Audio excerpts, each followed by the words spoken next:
दोस्तों, स्वर्ग जाने का असली हकदार कौन है और वह कौन सा पाप है जो मनुष्य को नरक जाने से नहीं रोक सकता।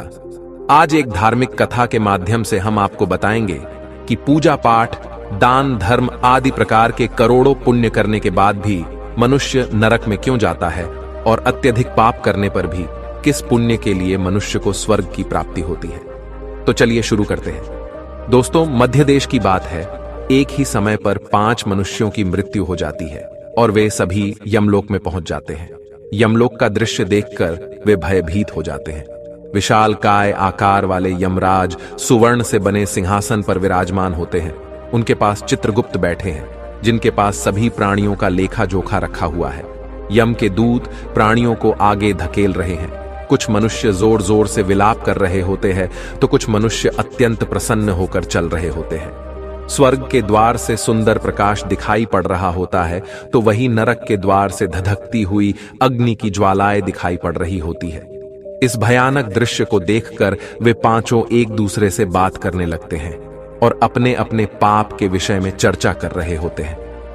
उन 5 में से 4 लोगों ने अपने जीवन में बहुत पाप कर्म किए हुए होते हैं और उन सभी को जान पड़ता है कि अब वे चारों ही नरक में ही जाने वाले हैं। उन चारों में एक चोर होता है, दूसरी वेश्या होती है, तीसरा विद्वान पंडित होता है, तो चौथा एक राजा का सैनिक होता है तथा 5वां एक धनवान किसान होता है। वे पांचों अपने अपने कर्म फलों को भुगतने के लिए तैयार होते हैं। एक एक करके सभी पापी और पुण्य आत्माएं आगे चल रही होती है। वे चारों एक दूसरे के पाप कर्मों के बारे में बताने लगते हैं। पहले चोर कहता है, भाई, मैं तो पक्का नरक में ही जाऊंगा, क्योंकि मैंने बहुत बार चोरी की है, दूसरों का धन लूटा है, दूसरों को तकलीफ दी है, लेकिन ऐसा मैंने मजबूरी में किया था। चोरी करके मैं अपने परिवार का पेट पालता था, क्योंकि मुझे कोई काम नहीं देता था। शायद विधाता ने मेरे भाग्य में यही लिखा था, इसीलिए मैं ही हम चारों में सबसे बड़ा पापी हूं। मेरे पाप से मुझे कभी मुक्ति नहीं मिलेगी, ये मैं जानता हूं। पता नहीं मुझे अगला जन्म किस पशु का मिलेगा, यमराज मुझे कौन सा दंड देंगे। उसके बाद वह वेश्या बोलती है, भाई, हम चारों में मैं ही सबसे बड़ी पापिनी हूँ। मुझसे बड़ा पाप यहाँ पर किसी ने नहीं किया होगा। जो स्त्री अनेक पुरुषों के साथ संबंध बनाती है उसे नरक में ही डाला जाता है, यही शास्त्र कहते हैं। इसीलिए मेरा भी नरक में जाना तय है। किंतु मैं शपथ खाकर कहती हूँ, मैंने ये पाप जानबूझकर नहीं किए हैं। जब मैं छोटी उम्र की थी तभी एक दुष्ट व्यक्ति मुझे उठाकर ले गया और जबरदस्ती मुझे वेश्या बना दिया।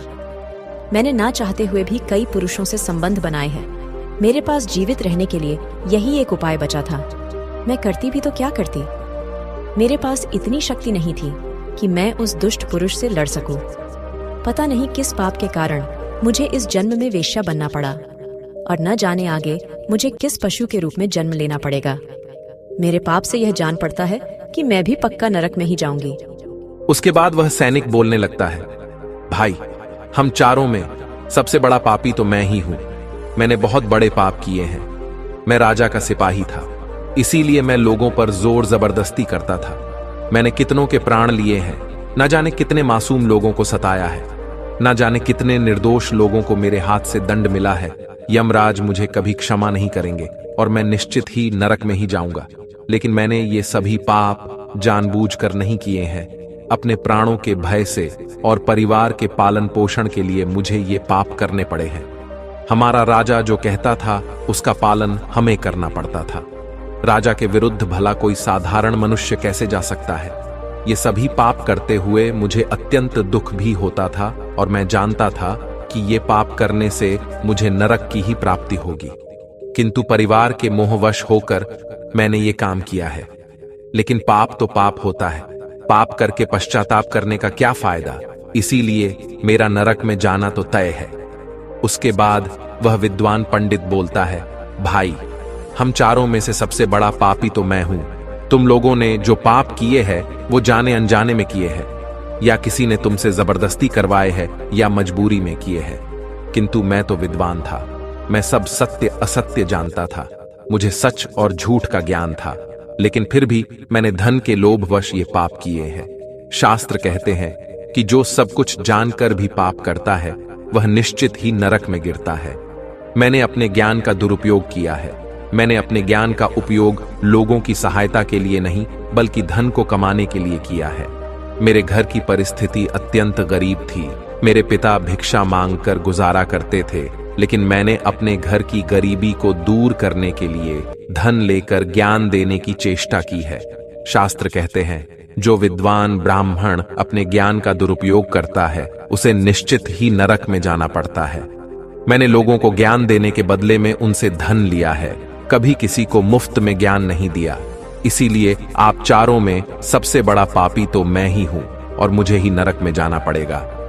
उन चारों की बात सुनकर वह धनी किसान हंस पड़ा और बोलने लगा, तुम चारों तो इतने बड़े पापी हो कि तुम लोगों को नरक में जाना ही पड़ेगा। तुम लोगों ने घोर पाप किए हैं और इसीलिए यमराज तुम लोगों को कभी माफ नहीं करेंगे। यहां पर मौजूद मैं अकेला ही सबसे अधिक पुण्यवान हूं। मैंने अपने जीवन में बहुत पूजा पाठ किया है, ब्राह्मणों को दान दक्षिणा दी है, मैंने मृत्यु से पूर्व गाय का दान भी किया है और अब मेरे सभी पुत्र पौत्र मेरी आत्मा की मुक्ति के लिए बड़े कार्यक्रम का आयोजन कर रहे हैं। वे मेरे लिए श्राद्ध, दान, तर्पण कर रहे हैं, यज्ञ कर रहे हैं। इसीलिए मैं सबसे अधिक पुण्यवान हूं। मेरी 3 पत्नियां और 10 पुत्र हैं। इतने लोग मेरी मुक्ति के लिए उपाय कर रहे हैं। और हां, मैंने अपने जीवन में कभी कोई पाप नहीं किया है और जाने अनजाने में किए भी होंगे तो मेरे पुत्रों के श्राद्ध आदि के कार्यों द्वारा मेरे पाप भी नष्ट हो जाएंगे। मैं नित्य देव पूजा करता था, मंदिर जाता था, द्वार पर आए अतिथियों को भोजन कराता था। इसीलिए मुझे पूरा विश्वास है कि यमराज मुझे नरक में नहीं डालेंगे और मुझे मोक्ष की प्राप्ति निश्चित ही होगी। फिर वे पांचों धीरे धीरे आगे बढ़ने लगते हैं और फिर जब उनका समय आता है तो उन पांचों के पाप और पुण्य के कर्मों का मूल्यांकन किया जाता है। सबसे पहले बारी आती है उस चोर की और फिर चित्रगुप्त उसका लेखा जोखा निकालते हैं। कुछ देर तक विचार करने के बाद, उसके पाप पुण्य का मूल्यांकन करने के बाद यमराज उसे स्वर्ग में जाने के लिए कहते हैं। इस निर्णय को सुनकर चोर आश्चर्य में पड़ जाता है और बड़ी ही प्रसन्नता से वह स्वर्ग के दरवाजे की ओर चला जाता है। दूसरी बारी आती है वेश्या की। चित्रगुप्त उस वेश्या का भी लेखा जोखा निकालते हैं और कुछ देर तक विचार करने के बाद उसके पाप पुण्य का मूल्यांकन करके यमराज उसे भी स्वर्ग में जाने के लिए कहते हैं। इस विचित्र निर्णय को सुनकर वह वेश्या भी आश्चर्य में पड़ जाती है। उसे यमराज के निर्णय पर विश्वास नहीं होता है और वह बिना कुछ कहे ही बड़ी ही प्रसन्नता के साथ स्वर्ग के द्वार की ओर चली जाती है। फिर तीसरी बारी आती है उस सिपाही की।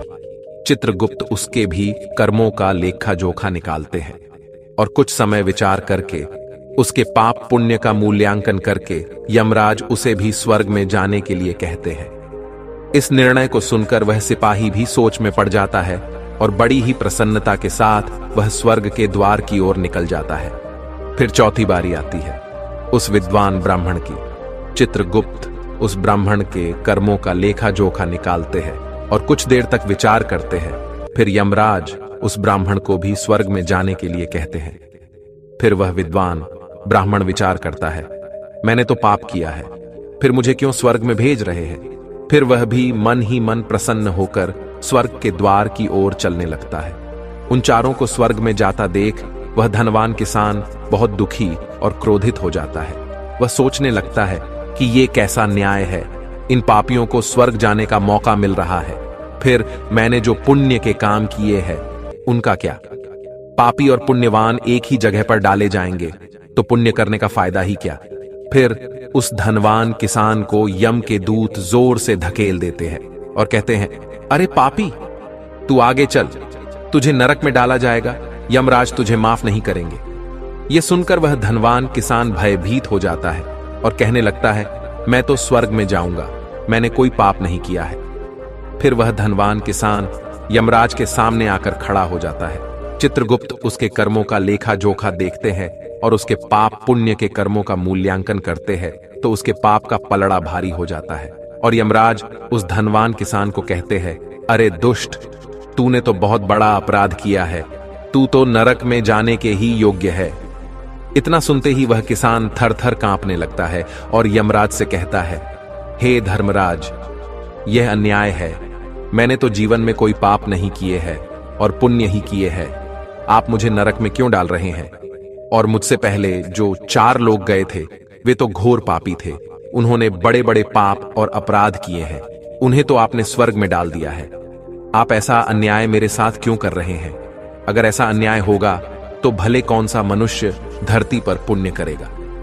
फिर यमराज कहते हैं, अरे पापी, तूने जो पाप किया है वह तो उन चारों के पापों के सामने कुछ भी नहीं है। तेरे एक पाप के कारण तेरा सारा पुण्य फल नष्ट हो गया है।